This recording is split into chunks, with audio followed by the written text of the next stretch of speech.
And this time I'm thinking, I want to see my sister.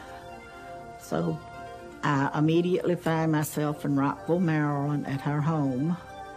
And she's getting ready to go grocery shopping. She's wearing a beige suit with a green blouse.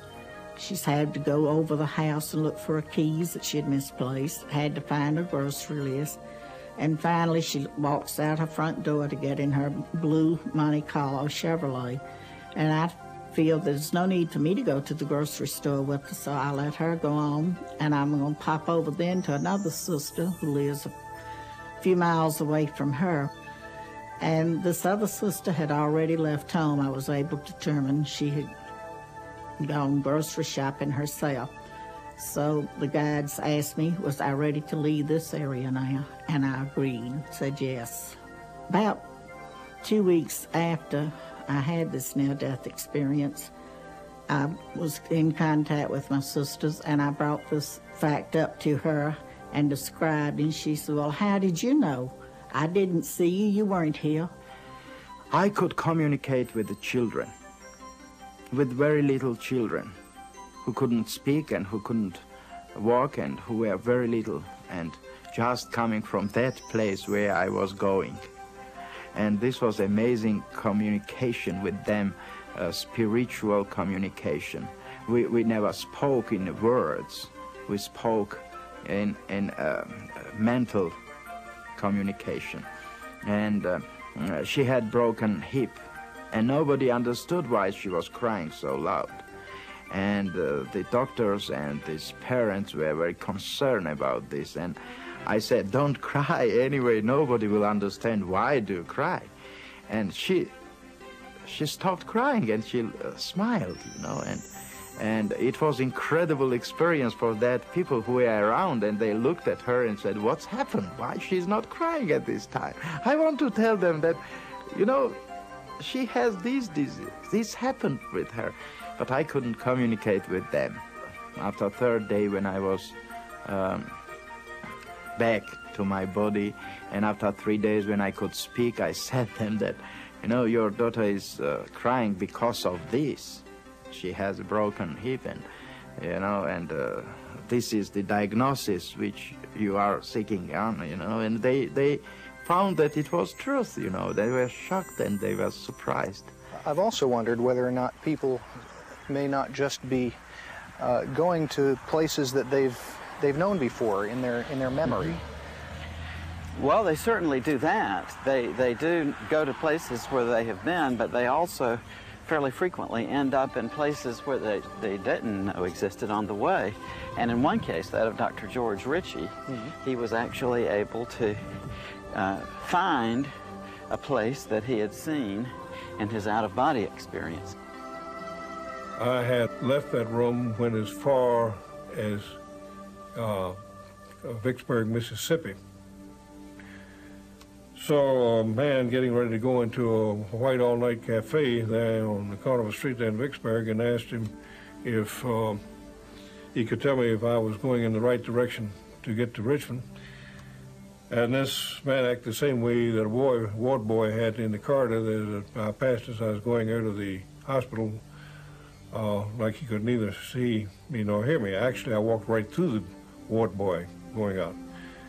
But I was so determined to get back to Richmond that never even stopped me. And when this guy couldn't see me, then I realized that there was a vast change. Something was wrong, that these people could neither see nor hear me. The way that I know that it was Vicksburg, Mississippi, because 10 months after this experience, I came back through Vicksburg and recognized the white all-night cafe on the corner. Time and distance, as you and I comprehended in this room, simply does not exist, because simply by wanting to be heading back towards Richmond, apparently I was. And before I tell you about the most adventurous kind of out-of-body traveling, I want you to promise me that you'll come to visit me and say goodbye before you actually leave this world.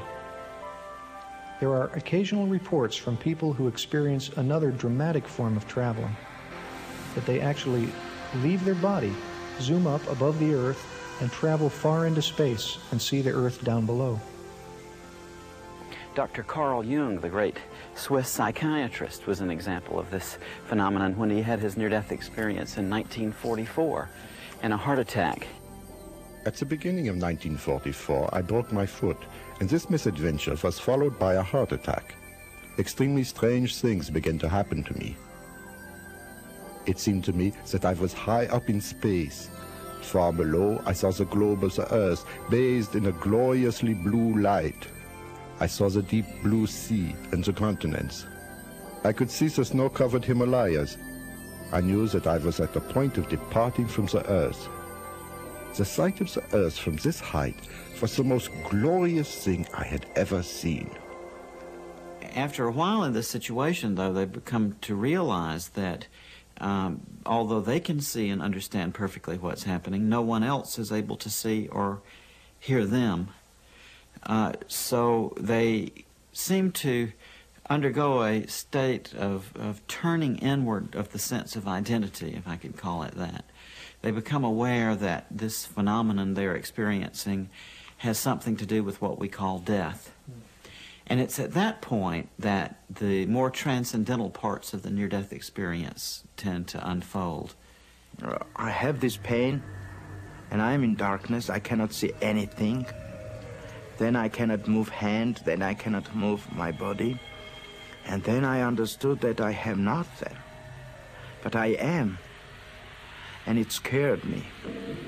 Fear, unknown. Why are all people afraid of darkness? Because they don't know what is in darkness.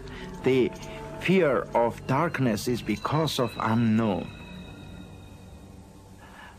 Ununderstandable makes you to be afraid of something. That's why I was afraid too. I was afraid of this darkness. I was afraid of being there. But more afraid was that I was somewhere without my body. But I was. And I was a scientist, you know. I worked on idea of psychology and languages, you know. I learned physics, I learned chemistry, I learned many other physiologies, anatomy, and all it was based on dialectical materialism, historical materialism. And in my idea it was impossible to be somewhere without your body. Where is my main component, my life, my body? You know, I was scared to death, but I was already dead. And that was the amazing feeling, to understand that you are, but you are not, if you think you are. If I think, I thought, I am. But if I am, and if I think, why cannot I think positively what's happening around me? And I began to think about light. I saw light outside of darkness, and it shocked me. But first feeling which I had was to come to that light. The first thought which came to me was to go into this light. And I had that movement.